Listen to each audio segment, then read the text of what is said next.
With the permission of everyone, mag-exceed po ako ng konti sa aking time limit, but will not accept questions anymore para to give time para sa mga susunod na kakahiya naman po.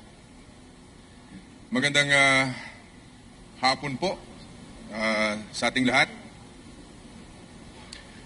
Next year marks 30 years of my life in public service. Having been elected first in 1995 with my party Lakas, CMD. 3 decades hence, I file my candidacy today as I again offer myself to the people.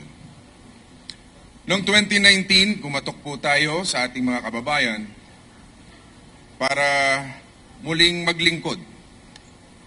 Inialok natin ang ating kakayahan at inilatag ang mga pangunahing itutulak natin kung sakaling tayo'y palarin na muling mailuklok sa katungkulan. Some of these are measures that would take care of our elderly, our teachers, our students, and our constituents in the countryside. We also offered to be a force for unity and cooperation. While many joined us, some dismissed us as Mr. Budots. Gayunpaman, mapalad po tayong nahalal nun.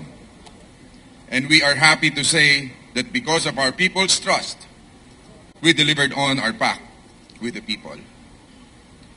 Maliban sa perfect attendance po sa Senado, we filed a total of 1,979 bills and resolutions, with 339 of those that have been enacted into law. Batas na po. Ilan lamang sa mga naisabatas ang CAP, Kabalikat sa Pagtuturo Act, Expanded Centenarians Act, No Permit, No Exam Prohibitions Act, Lifetime Validity of Birth, Marriage, and Death Certificates, mga batas na maghahatid ng infrastructure development sa mga kanayunan, at marami pa pong iba. Yan po ang resulta ng pagbudots natin sa Senado.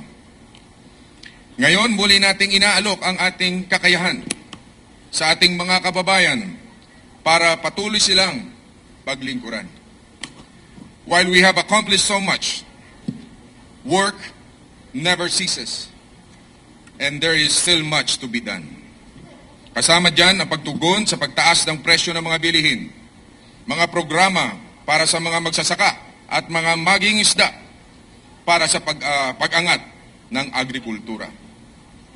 Ang pagbibigay solusyon sa pagbabaha, ang pagbuo ng makabagong Philippine Building Code, ang lowering of optional retirement age for government workers, additional benefits para sa ating mga barangay workers, nurses, at mga guro, at marami pa pong iba. Kung tayo po ay muling pagkakatiwalaan ng ating mga kababayan at iluluklok muli sa pagkasenador, itutuloy natin ang pagsulong ng pakikipaglaban para sa kanilang kapakanan.